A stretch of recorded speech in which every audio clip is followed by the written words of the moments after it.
We solve numerical problem 7.6 आपके पास है।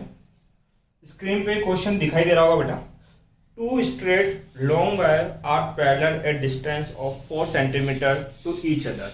आपके पास दो स्ट्रेट पैरेलल वायर हैं, तो ये फर्स्ट पैरेलल वायर और ये आपका सेकंड पैरेलल वायर है, और इन दोनों वायर के बीच का जो डिस्टेंस है वो कितना है बेटा, 4 सेंटीमीटर आपके पास गिवन है। The current I and 3I are flowing in them in the same direction। First wire में जो करंट है वो कितनी है बेटा, I, और सेकंड वायर में जो करंट है वो कितनी है आपके पास, 3I, और दोनों करंट की डायरेक्शन क्या रखनी है बेटा, सेम। ये सेम डायरेक्शन के अंदर आपके पास फ्लो हो रहा है।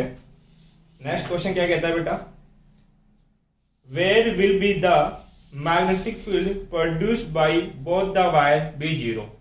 कि इस वायर के मैग्नेटिक फील्ड की वैल्यू कहां पर जीरो होगी, वो डिस्टेंस आपको कैलकुलेट करनी है।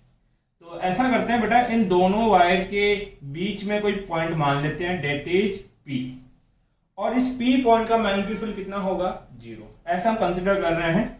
तो ये जो P पॉइंट है ये माना फर्स्ट वायर से कितना डिस्टेंस पे है बेटा, X। फर्स्ट वायर से कितना है, X। तो सेकंड वायर से कितने डिस्टेंस पे होगा, तो टोटल कितनी है बेटा, 4 सेंटीमीटर। ये अगर x है तो रिमेनिंग कितना होगा सर, ये डिस्टेंस आपके पास होगी 4 माइनस x। भाई 4 में से x सब्ट्रैक्ट कर देंगे तो ये डिस्टेंस आपके पास मिल जाएगी। क्लियर है इतनी सी बात। अब ध्यान देने वाली जो बात यहाँ पे है कि मैग्नेटिक फील्ड की वैल्यू जीरो क्यों होगी। एक चीज मुझे बताओ कि ये कोई पॉइंट है, मैंने बोला इस पॉइंट के ऊपर दो मैग्नेटिक फील्ड है, कितने बेटा, दो। एक है 5 टेस्ला जिसकी डायरेक्शन है परपेंडिकुलर इनसाइड, और इसी पॉइंट पे एक दूसरा मैग्नेटिक फील्ड है, वो भी कितना है, 5 टेस्ला, बट उसकी डायरेक्शन क्या है बेटा, परपेंडिकुलर आउटसाइड। डेट मीन इस सिंगल पॉइंट के ऊपर टोटल कितने मैग्नेटिक फील्ड आ रहे हैं, 2, और दोनों मैग्नेटिक फील्ड का अमाउंट क्या है, सेम, बट डायरेक्शन क्या है, अपोजिट।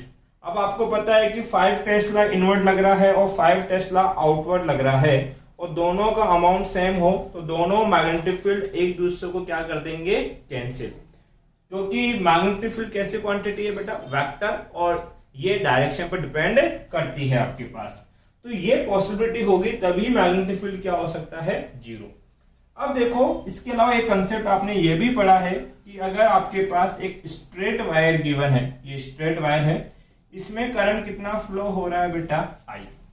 इसमें I करंट फ्लो हो और इससे सम d डिस्टेंस पे अगर अननोन पॉइंट P होगा, तो इस पॉइंट P के लिए हमने मैग्नेटिक फील्ड कितना कैलकुलेट किया था, हमने मैग्नेटिक फील्ड का फॉर्मूला निकाला था बेटा, μ0I/2πd। आपके पास ये क्या है, इस P पॉइंट का क्या बेटा, मैग्नेटिक फील्ड आपके पास है।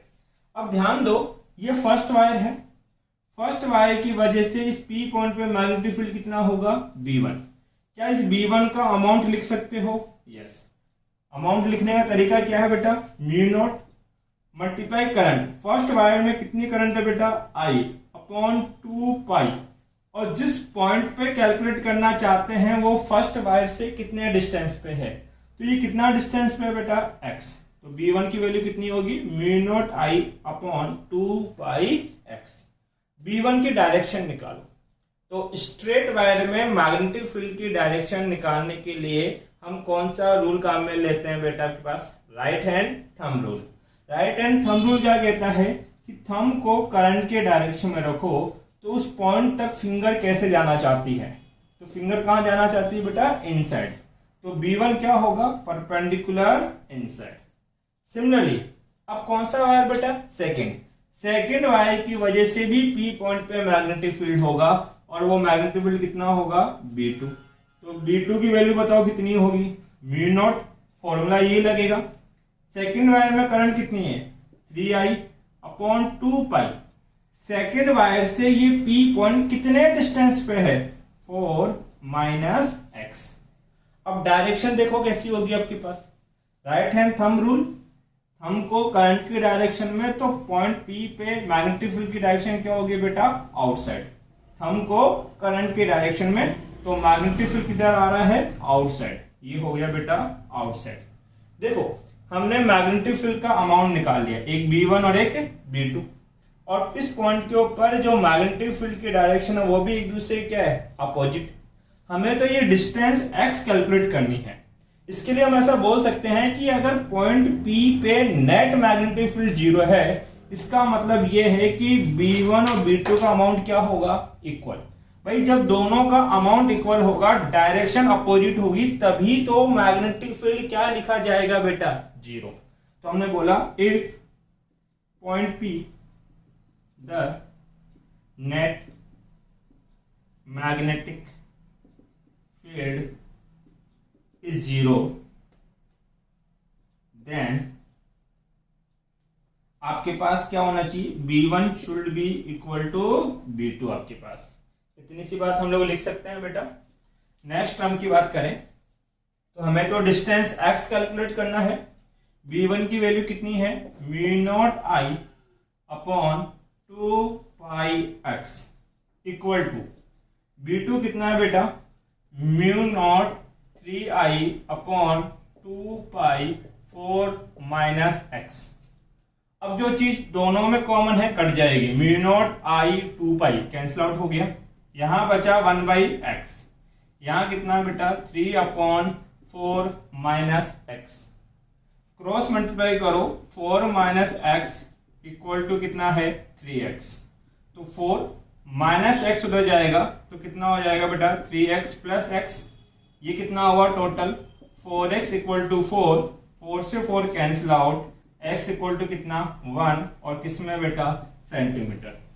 डेट में फर्स्ट वायर से 1 सेंटीमीटर अवे एक ऐसा पॉइंट होगा जहां नेट मैग्नेटिक फील्ड क्या हो सकता है, 0। आप इसका स्क्रीनशॉट ले लीजिए बेटा। Thank you.